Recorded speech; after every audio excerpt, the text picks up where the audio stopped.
Breaking news. US A-10 Warthogs conduct surprise drills on the Baltic border. Moscow scrambles jets as the US flexes muscle in NATO's east. Tensions soar over the Baltic Sea after a daring US air operation. The first light of dawn on November 9, 2025, was supposed to be quiet.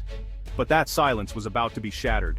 Without warning, a sound began to build from the west. It was the distinctive whine of the General Electric TF-34 turbofan engines, the heart of the Fairchild Republic A-10, Thunderbolt II, better known as the Warthog. A squadron of A-10s, painted in a dull gray camouflage, roared over the borderlands. This was not a simple flyby, this was a statement. The planes banked sharply, their iconic straight wings and twin tails cutting through the air with brutal efficiency. For the Russian border guards and radar operators on the other side, the sight was a complete shock. These were ground attack aircraft, built for one purpose: to destroy tanks and fortifications with overwhelming force. Their sudden appearance, so close and so aggressive, was an unmistakable message. The pilots inside the cockpits were a picture of calm professionalism. They were simulating attack runs on designated targets, their targeting pods locking onto imaginary enemy armor columns just shy of the official border. The sheer audacity of the operation was designed to send a shiver down the spine of any military planner watching from Moscow. It was a demonstration of capability, reach, and most importantly, unpredictability. As quickly as they had appeared, the Warthogs pulled up and veered back into NATO airspace. The quiet Baltic border was now the epicenter of a new, tense standoff. The message was clear. The United States and its NATO allies were not just watching, they were ready. The surprise drill, codenamed Baltic Thunder, had just begun, and the world was holding its breath. The shockwaves from this dawn raid were already spreading from the Baltic coast to the halls of power in Moscow and Washington. To understand the shock felt in Moscow, one must first understand the A-10 Warthog. This is not a sleek, modern fighter designed for dogfights at 40,000 feet. The A-10 is something else entirely. It is a flying tank. Its official name is the Thunderbolt II. But everyone calls it the Warthog for its rugged, unconventional appearance. It was designed during the Cold War with a singular mission in mind: to fly low and slow over the battlefield, withstand heavy enemy fire, and destroy Soviet tanks. The aircraft was literally designed after its main gun, the GAU-8 Avenger, was finalized. The power of the A-10 lies in its simplicity and toughness. The pilot sits in a cockpit protected by a bathtub of titanium armor, capable of deflecting armor-piercing rounds. Its engines are mounted high on the rear fuselage, protecting them from ground fire. The wings are straight, allowing for incredible maneuverability at low speeds and altitudes. Bringing this specific aircraft to the Baltic border was a deeply symbolic choice. It tells Russia that any armored advance would be met with the most effective tank-killing aircraft ever built. The operation did not begin at dawn. It began days earlier, in the dead of night, at a secluded NATO airbase in Estonia. The preparations were shrouded in secrecy. The A-10s, officially part of a rotational deployment, were kept in hardened aircraft shelters. Only a small, select group of pilots, ground crew, and intelligence officers were briefed on the true nature of the upcoming mission. The official flight schedules listed routine training exercises over designated NATO training areas. Inside the briefing rooms, the atmosphere was tense and focused. Pilots studied detailed maps of the border region, memorizing terrain features, potential threats, and emergency escape routes. They were not just flying a patrol, they were rehearsing a complex, high-risk maneuver. The mission was to be aggressive but not provocative. The ground crews worked tirelessly, their efforts hidden from view. In the final hours before takeoff, a quiet calm settled over the airbase. The pilots, now in their flight gear, conducted their final checks. As they strapped into their titanium bathtubs and the canopies closed, they were no longer just pilots. They were instruments of national policy. As the A-10s left the safety of their airbase, they immediately dropped to an extremely low altitude. By flying nap of the earth, they hugged the contours of the landscape, using hills, valleys, and dense forests to mask their approach. This type of low-level flying is incredibly demanding for pilots, requiring intense concentration and split-second reactions. The Warthogs, with their excellent low-speed handling, are perfectly suited for this kind of high-risk, high-reward flight profile. The realism of the simulated strikes was central to the operation's psychological impact.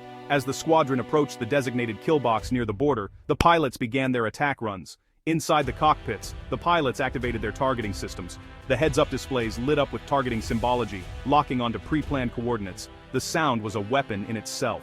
The roar of a dozen TF-34 engines at full throttle was an intimidating announcement of their presence. The simulated runs were conducted in waves, creating a sustained period of intense activity. The A-10s broke formation, climbing steeply and turning back west, leaving a stunned and uncertain adversary in their wake. The moment the A-10s popped up on short-range Russian radar screens, the reaction was immediate and frantic. Alarms blared across air defense installations in the Kaliningrad Oblast and the Pskov region. The radar signatures were not those of the F-35s or F-16s they typically monitored. These targets were slow-moving, low-flying, and numerous. Within seconds, the alert was escalated up the chain of command.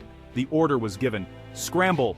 At airbases near the border, pilots sprinted to their waiting fighter jets.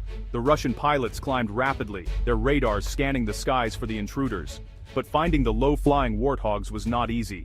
The A-10s were using the terrain to their advantage, creating a difficult targeting problem for the faster, high-altitude Russian jets. The Russian military was forced into a reactive posture, a position no major power enjoys. They had been caught off guard, and their response, while swift, was a direct reaction to a NATO initiative.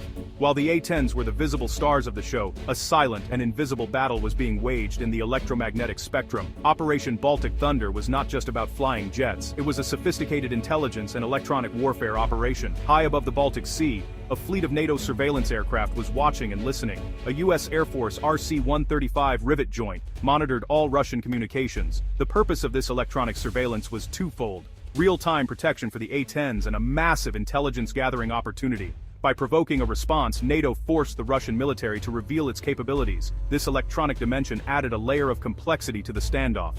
The war of ghosts, fought with radio waves and data packets, was just as important as the physical presence of the A-10s. In Moscow, the news of the A-10 operation hit the Ministry of Defense like a thunderclap. The initial reports from the border were chaotic and alarming. The first question was one of intent. Was this a prelude to a larger NATO attack? The lack of warning was the most troubling aspect. The Kremlin's reaction was a mixture of fury and forced caution.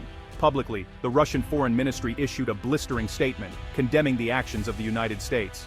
Meanwhile, at NATO's Supreme Headquarters Allied Powers Europe, the atmosphere was one of controlled tension. The operation had to be seen as a defensive and deterrent measure, a clear signal to Russia. Operation Baltic Thunder was far more than a military exercise. It was a carefully crafted piece of geopolitical theater. The primary audience was, of course, Russia. The message was one of credible deterrence. By using the A-10 Warthog, the US was directly addressing Russia's conventional military superiority in the region. The second audience was NATO itself, particularly the allies on the eastern flank. For countries like Poland, Estonia, Latvia, and Lithuania, the operation was a powerful symbol of American commitment and NATO solidarity.